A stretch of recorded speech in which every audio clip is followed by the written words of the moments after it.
Welcome to the Passion Business Podcast, the podcast for free spirits with a big idea who want to turn their passion into a business. I'm Anke Herman, and I'm your host.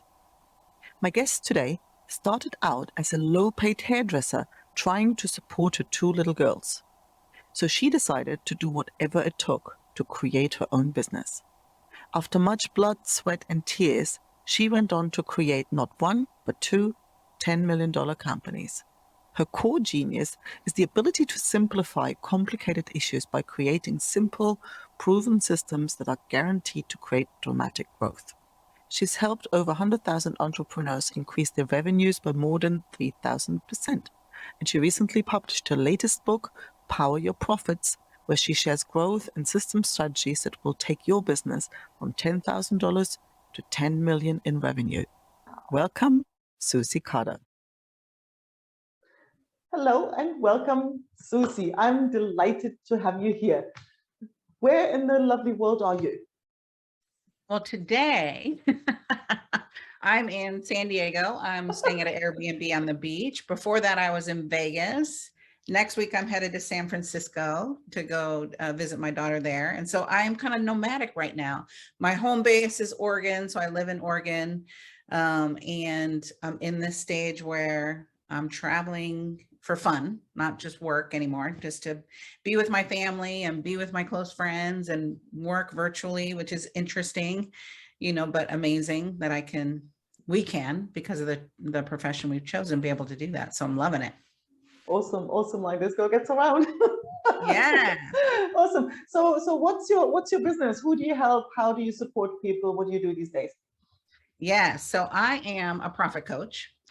So I do business development for entrepreneurs that want to build a 7 to 8 figure business, women who are taking their business as far as they can go, and they know there's another level to get to, and help them streamline it, systematize it, and grow a profitable business. My clients gave me that nickname, Profit Coach. I'm like, I'm a strategist. They're like, no, you're not. I'm like, I'm not. They're like, no, you are the profit coach. I'm like, I love that. So I find money everywhere in somebody's business, right? That is my genius. I just see it all around you and want to help you monetize that, leverage it, work smart, not hard. That's my jam. Awesome. I think everybody needs a Susie in their lives. Somebody who finds the hidden money. So, well, it's not my guess. I know you didn't start out like that, right? So how on earth did you get to where you are today? So when you left school, you probably didn't think, oh, one day I'm going to be known as the profit coach. No, because I did not like math.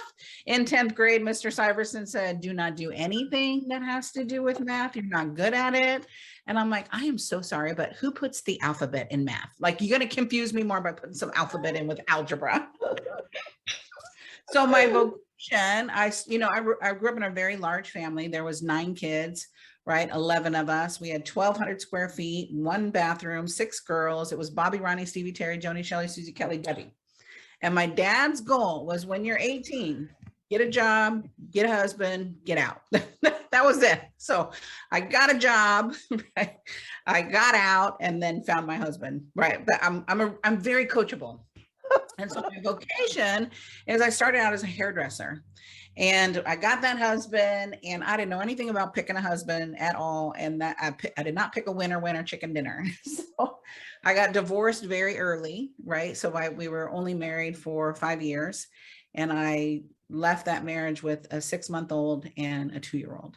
And I found myself with no alimony, no child support. Remember, I said I didn't pick a winner, and realized I had to turn this thing around. Like, I had to take care of my family. And I didn't have family support. It was me or it was nothing, right? Or we were on the streets. So I had to figure out the money thing.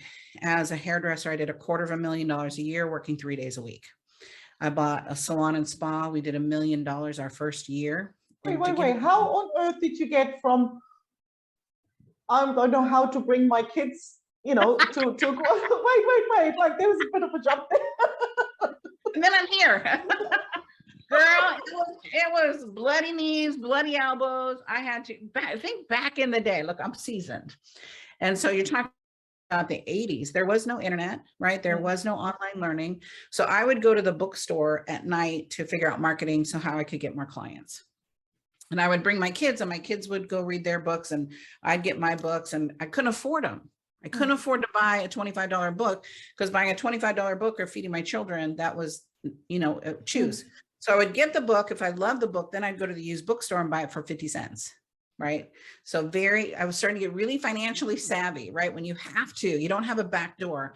I think most entrepreneurs have a back door, meaning they've got a scapegoat. They've got somebody who's helping them pay their bills. They've got a job and they're launching this vocation. Well, if you have a back door, you're never going to be that hungry. I had no back door. Like, the reality, if I did not sell $400 a day, I could not provide for my family. That was my goal. So I had to figure out, how do I sell $400 a day? How do I sell $400 a day? And then when I would achieve it, right? So part of it was law of attraction and my mindset, right? Of attracting. Part of it was going out networking. I was in networking meetings. I started speaking even before I realized I was a speaker, because I had to figure out, how do I speak to 50 women at a time? Because this one woman, this is taking forever. I don't have that time. I got to sell $400 a day. Right? And so, was it just you in the beginning? It was just me. Yeah, because that you usually don't start out with a salon where you have 20 people working, right? So it's just you hustling. It was just me. It was me hustling. That's when I did $250,000 a year as a solopreneur, right? Wow. I had a station, we rented it, right? So it was a solopreneur. I was my own boss. I could do whatever I wanted to do. So 3 days a week I did hair, 4 days a week I did marketing. I was at networking groups. I would go into corporations and speak to women on their lunch and learn. I didn't know how to do that. Look, I think back, I sucked so bad. But that day I got 5 clients, and I'm like, I'm going to do this more. 5 clients in an hour, and they booked appointments and they came in. And so, like, this is genius, right? Nobody told me how to do that. I was just hungry. So then I would go to Chamber of Commerce meetings and speak there. And again, so what would you speak about? I would speak about, on average, women who take care of themselves physically, get their hair done, wear makeup, earn 20% more than women who don't. So there's a part of your packaging. 15% of your financial success is based on your vocation. The other 85% is communication, your visual representation, right? Asking for what you want. So all the stuff that I was having to do to build my own business, I was just teaching to women. You've got to package yourself. You got to dress to impress. You've got to, I made my own little PowerPoint. I had my own little before and afters. Again, just thinking what would get them to say yes. And then my goal was every woman should be chemically dependent on me. So I was a color expert, right? So I deemed myself a color expert. Isn't that funny? So I would sell chemical services, right? Color, straighteners, highlights, multi-dimensional color, because that's where the money was. And so marketing myself, that again, I didn't know, like, pick your niche, none of that. I didn't know any of that at that time. I was just hustling, right? To go, I got to find these women. I've got to take care of them. I've got to keep coming, having them come back. And so that really became the foundation of what I did. Then Paul Mitchell heard about me through my sales rep, and they said, what are you doing? The average hairdresser at the time was making 30 grand a year, and I'm making $250,000. See, that's why I was asking, like, well, that's not normal, right? And they're like, what are you doing? I'm like, marketing. Most people are sitting around waiting. And I see that today. You're waiting for the phone to ring. You're waiting for people to sign up for a discovery call. You got to go get them. They're not just coming. You got to go get them. So then I started teaching cluster classes for Paul Mitchell. Now, again, I didn't know anything about a speaking business. I didn't know anything about, I should have products. My client said, Susie, if you had a book, we would buy it. Like, oh my God, I'm going to write a book and they will buy it. I will be famous. No, the day that I realized that, this big truck came. So I borrowed $25,000 from my retirement account. Really, I got remarried, right, to a wonderful man. I actually borrowed $25,000 from his retirement account because I didn't have that. So we published our first book. We self-published it because there was only one publisher in the beauty industry, and they said they rejected me. right? And I'm like, fine, I'll start my own publishing company. I don't like you anyways. I started my own publishing company, published my first book. I ordered 2,000 books. I thought, oh, that should be easy to do, sell 2,000 books. The average speaker, the average writer sells less than 500 books. I'm ordering 2,000. Again, I didn't know. Nobody taught me how to do this. I'm just doing it. So the truck comes and they literally, boom, drop off 2,000 books in my driveway. And I'm looking at it like, that was the day I was like, holy shit, I got to sell these now. Right. I didn't know about a fulfillment house. I didn't know anything about that. In my garage, 2,000 books. Like, oh my God, naivety. So we get these books, and that was the first day I realized I had to sell them. I mean, I knew you had to sell them, but 2,000, it was so, I wasn't connected to it until they dropped them off. And then I had to physically, every single box, put it in my garage, every single box. I'm praying. I got, God, please help me. I don't know how to do this. I don't know what to do with this. And I'm putting them in, just praying. So then I got to speak at this major event in the industry. And again, I've had no formal speaking training. I want you to hear that. Like, I didn't have it all together. I just had the hustle muscle, right? Like, I wanted to make a profound difference. So I brought my books, we sold the books, right? It was our first event. I walked around this convention with this button that said, supercharge your sales with Susie Fields. That was my name. And they're like, who's this Susie? I'm like, come to her class. She is amazing. And I'm handing these buttons out because I'm like, I got to hand these buttons out. I'm like guerrilla marketing. Come to the class, handing my buttons out, handing a bookmark out, right? Come to the class, come to class. We had 400 people in the class. I booked my year from that event, right? Sold, 4 cases of books from that event.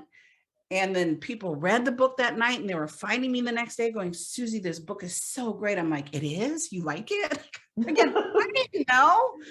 So that's where it all started, right? Is to go, you have to have that dream and you have to have commitment. And if you don't love what you're doing, find something else to do, right? Small business, business is hard. I've built 10 businesses, 2 $10 million businesses. This is my 10th business that I have right now. And you got to be really committed to it because there's days that you're paying other people before you're paying yourself, right? You've got to be so innovative. 60% of small businesses closed during the pandemic. 60% went out of businesses, right? And I'm looking at what made us different, what made you different, what made me different. And the tenacity to change on a dime. The people that are trying to wait for it to get over. I was talking to a colleague. He runs one of the largest events in the country. He's global. He went from $5 million a year to $176 a year because he didn't pivot on a dime. He didn't pivot the model. He's like, I don't like to do trainings online. And you're not in business. Like, we don't know whenever it'll go back to normal. And I don't think it'll ever go back to normal, whatever our normal was in the past. Right? We're all using technology different. We're all being innovative. We're all looking at what's next, right? You got to invest in your mind. You got to invest in your mind, and your mind will fill your purse, right? What are the cutting edge things, right? Like you do, you're the tech expert, right? So people should be flocking to you right now to go, how do I maximize this time versus sitting and waiting for it to get over? I don't like technology. But that's the new reality. Totally. Right? And I think really what I hear in everything you've shared, your whole story is full of that tenacity. Well, you obviously had the hunger in the beginning, right? So you need that hunger, but there's also all that creativity, right? You obviously went, like totally against the stream, and whereas normally hairdressers would just wait for people to come. You went out and you acted and you find ways to, and I think if people apply that to whatever the business is, to think outside the box and think, how can I be more creative? Then, and that, like, it's always uncertain. Like, we never know what's going to happen tomorrow. That sense of you need to be able to pivot and adapt. Right? I think when I look at money is just an energy, right? So creatives are really tapped into their energy. And so I didn't know this back in the day. I was just in it, right? Now I'm more sophisticated. I've learned about how to attract and how to manifest and, you know, understanding what I was doing. I didn't know what I was doing. I was just doing, right? And I'm like, I don't want to be broke. I don't want to be poor. You know, I went to the welfare office, right? And I was making too much money to get on welfare, which I wasn't making any money, right? But I was making too much money. They're like, well, you make too much money. I'm like, I can barely pay my bills. I'm in Southern California. And they're like, well, the only thing that you can do to qualify is quit your job. I'm like, why would I quit my job? I'm not quitting my job. I don't need government cheese that bad, right? But I left there like, I really have no back door. Like there's no support to go, I'm not quitting my job so I can get this money, which would barely have me eke by, right? That's not what I want either. And so when I realized that money was energy and money was creative, that's when I had a breakthrough. Because Mr. Syverson's voice in my head was, you're not good at math. Well, I am when it relates to money. You were having me do algebra that I don't understand. Right? But if you tell me, you know, back in the day, I was like, how many colors do I need to do to hit my nut? Right, to hit the number I need to take care of my children. Right now, same, how many units do I need to sell? How many people do I need to be in front of? How many people do I need to touch? How many people do I need to convert? Right, that's all math, but to me, it's money, right? Math is money and money is fun. And so Ooh, nobody— I love that. I love that. I love that. I think that might just be the title of the episode. Right, take that one, because we all love the benefit of it, and people don't look at their P&Ls, and but if you don't look at that, you won't know what more you'll need to do, right? And so everything in business boils down to a financial equation, right? Some kind of number, so you can't resist it, or you're just, you know, I have clients that don't look at their P&L, they don't look at their numbers, and they're wondering why they're struggling, right? Because you don't know what you need to know.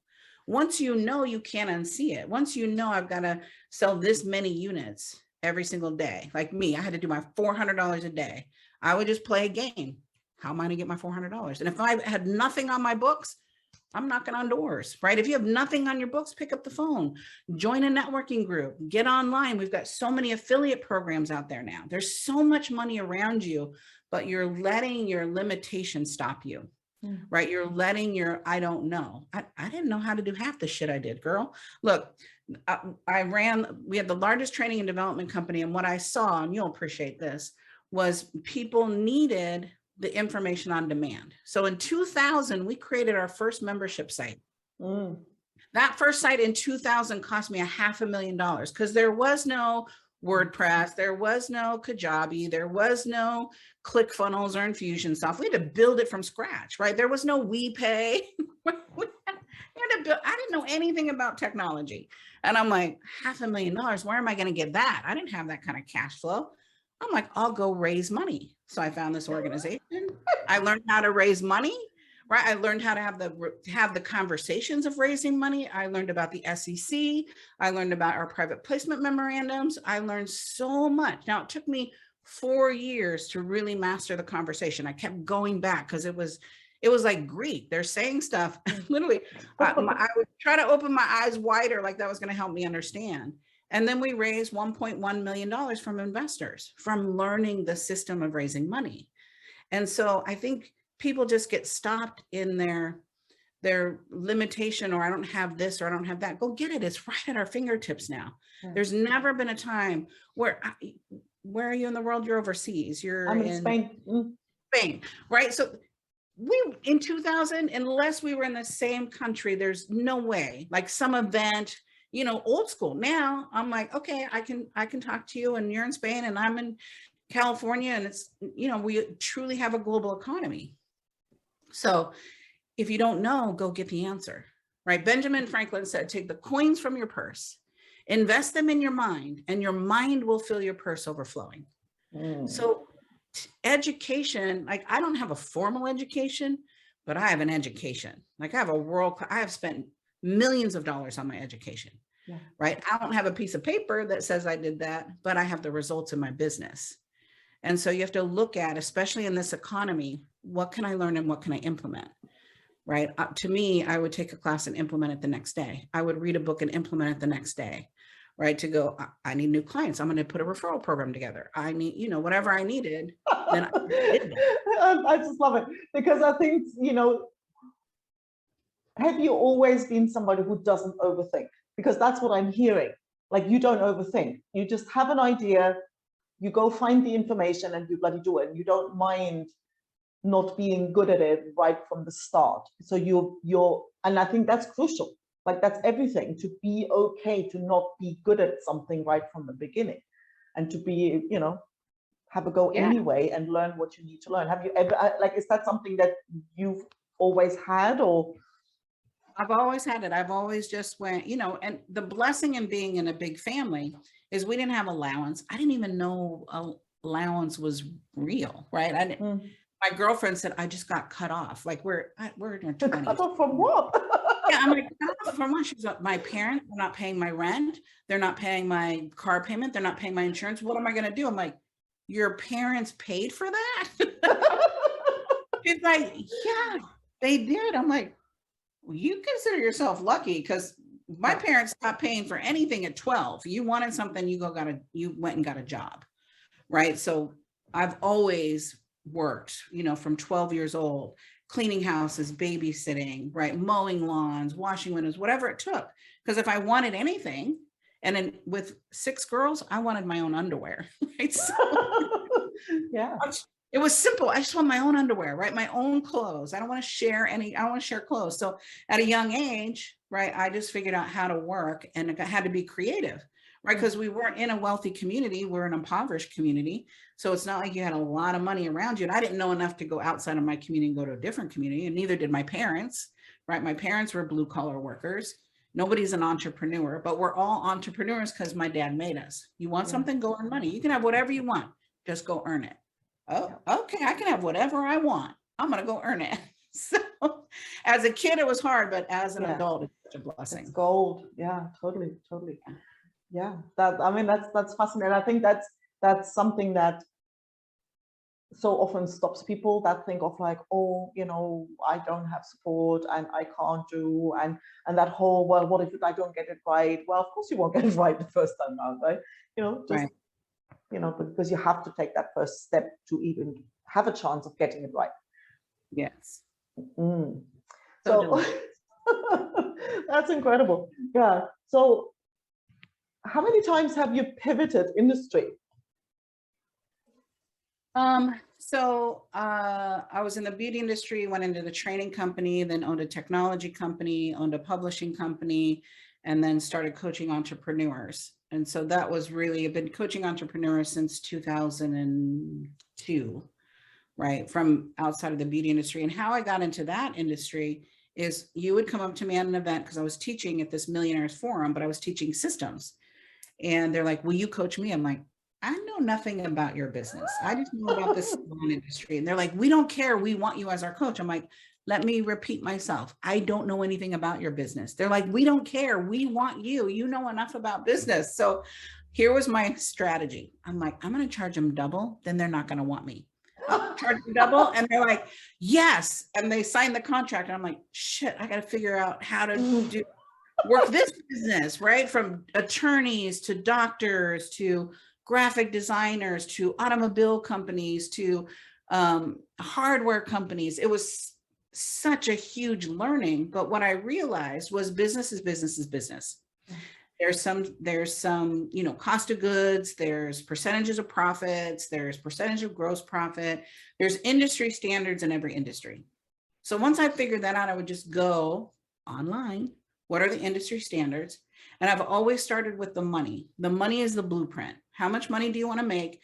And let's work backwards and figure out, what do we need to sell, right? So every month there's a plan. I find people can manage units or they can manage dollars. So the units are how many things do you need to sell? I was to tell me how many things I need to sell. So my $400, I'm like, I need 3 clients and I'll hit $400. Right? Versus going, oh, I got to make $400 or $1,000 and the bigger you go, if you want to do $1 million, you're like, I got to sell $100,000 a month. That's scary for people. But if I said sell 10 things, oh, I can sell 10 things. Okay. So I've created all these spreadsheets to simplify for myself. And my clients would go, can I have that spreadsheet? I'm like, I am not a CPA or accountant. This is my rogue spreadsheet to help me, my entrepreneur brain, my creative brain, to produce the result. So our financial projections, we have an average ticket worksheet. We have how many qualified clients do you need to get in the door to hit your numbers? Like everything I needed to put the formula together, right? I had a friend put together all the spreadsheets for me. Here's what I needed to do, but I need it simple. Because when I would meet with CPAs or accountants, it was like Charlie Brown's teacher. It's like, just tell me how much I need to sell. That's all I need to know. And I don't need to know all this other stuff, right? So now, of course, I can look at the whole picture, but back then it was like, what do I need to sell? Right? So that we're all paid the way we want to be paid. We're making the money that we want to make. We have the profitability that we want, right? So it definitely was a journey. Yeah, definitely. I mean, I guess there was one thing that like when I first got into software, there was also like, oh my God, I know nothing about all, you know, and what I thought was my biggest drawback or disadvantage turned actually to be the biggest gift, because you can see things from an angle that, you know, and I think that's probably what I could definitely see, how even if you're new in that industry, just the fact that you're not in that and doing it like everybody else does, it gives them this outside perspective. It's actually more valuable. But what I'm hearing and everything you're saying is like, you're like a learning machine, like you're the master learner, right? I love education. Yeah. And if you could have said as a kid, I hated school, but I love it. But school and education are probably not the same thing, is it? Different thing, right? I mean, I was a BC student, but I didn't love it, right? It wasn't fun for me, but I crave education. If I don't know something, I'm going to learn it tonight, right? So I don't want to wait to figure this out, right? Who can I call? Who can guide me? What YouTube video, what class can I buy? What can I do to understand? So how do you go about starting to immerse yourself in something new? So what I do is first I look at where is the breakdown in my business? Where is the hole in my business? What do I need to fix, right? So what's not working? And then I start Google, we call it GTS, Google that shit.